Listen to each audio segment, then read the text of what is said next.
Ассаламу алейкум. Кутман кеч барыңыздарга. Быйыл бир өзгөчө жылдардан болуп атат.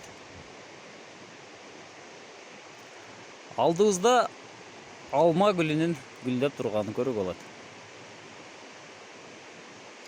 Мурда жазгы алмалар, алмуруттар, өрүк, гиластар гүлдөсө, аларга кадимки табигый көрүнүш катары карап койчумун. Мына бул алдыбызда турган семеренка кышкы сорттогу алма гүлдөп аткан учуру. Бүгүн арылардын конуп атканынан карап байкап калдым дагы. Алма гүлдөгөн турбайбы деген кадимки көрүнүштө кадимки нерсе катары эле кабыл алдым. Бирок экинчи алмаларды карагандан кийин, мына турган алмаларды карагандан кийин бүт бардыгын гүлдөп турганын көргөндө дагы таңыркадым.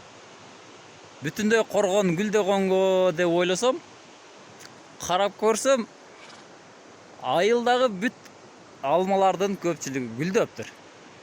Таң калыштуу. Бул да Кудайдын керемети. Достор, 26 июлда бизде өтө катуу мөндүр болду. Ар бир темамда ушул мөндүрдү козгоп келатам, себеби тема ушул бак боюнча болгондон кийин сөзсүз кайрылууга аргасыз болот экенсиң. Мына ушул алмалар ошол мөндүрдөн кийин көпчүлүгү жалбыраксыз калган. Бул алма көчөттөрдүн бардыгы стресс алган. Келиңиздер, себебин издеп көрөлү. Бул алма жалбыраксыз калгандан кийин кийинки жылга өөрчүүчү бүчүрлөр жалбырак чыгарды. Бул өсүүгө алып келди. Жалбырак менен кошо кийинки жылгы гүлдөй турган гүлдөр дагы гүлдөп баштады. Бул эмнеден болот? Бул жакшыбы, жаманбы? Бул боюнча айтып кетейин. Негизинен кечки сорттордун гүлдөшү погоданын ылайыксыз шартта келишинен болот. Быйыл погода жылдагыдай эмес. Мөндүрлүү болду, жылдагыдай ысык болгон жок, жамгырлуу болду. Ылайыксыз шартта мына ушундай көрүнүшкө ээ болот. Бул гүл кийинки жылга бере турган энергияны ала баштайт. Эгер көп ушундай гүлдөй турган болсо, анда алманы кийинки жылкы энергиясын алып коет. Кийинки жылга дагы эсли болуп калса, мен ушул бутакты тартканга аракет кылып көрөйүн. Мен оюмча, мына ушул бүчүрлөр кийинки жылга алма түйбөйт. Бул алмалар жетилбейт. Бул алмалар майда ойдон калып калат. Биздин климаттык шартта мөмө берүүчү дарактар жалбырак төгүүчүлөргө кирет. Бизде кышы бою дарактар уктайт. Ал эми экватордо же экваторго жакын жерлерде кээ бир мөмө берүүчү дарактар жылына 2 же 3 жолу мөмө берет. Бизде билесиздер, анжир деген өсүмдүк бар. Мына ушул мөмө берүүчү жылына 3 жолу мөмө берет. Өткөндө видеого тартып койгонмун, көрсөңүздөр болот.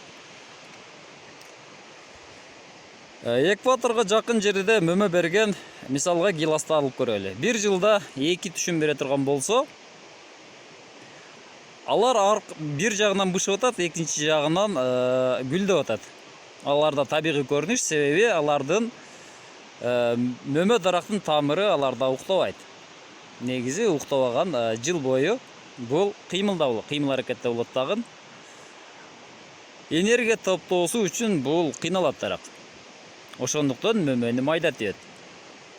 Менин гилас боюнча сунушум ушундай болуп атат. Бизде өстүргөн мөмө жемишти экваторго жакын өлкөлөргө же экватордон ылдыйкы өлкөлөргө экспорттогонго мүмкүнчүлүк бар. Чоң мүмкүнчүлүк, чоң базар турат. Ошон үчүн КГБ, ЦА, УФО деген формаларды бекерден сунуштап аткан жерим жок. Ошондуктан КГБ, ЦА ошол формалардан нөмөнү чоң-чоң жетиштириңиздер. Канчалык көлөмү чоң болсо, ошончолук базары жакшы болот. Августта гүлдөгөн алманын гүлүн көргөндө ата-бабалар быйыл күз узак болот турбайбы деп коюшчу эле. Быйыл күз узак болот окшойт. Гүлдөрүн алып таштайын. Мынакей гүлдөрүн алып таштадым. Эгер сиздердин алмаңыздар дагы гүлдөгөн болсо, гүлүн алып таштаңыздар. Кийинки жылгы үчүн залыкасын тийгизет. Мына достор, сиздер менен Бага Өстүрүү Кыргызстан каналы болду. Жакса лайк басыңыздар, жакпаса дизлайк басыңыздар. Ассаламу алейкум.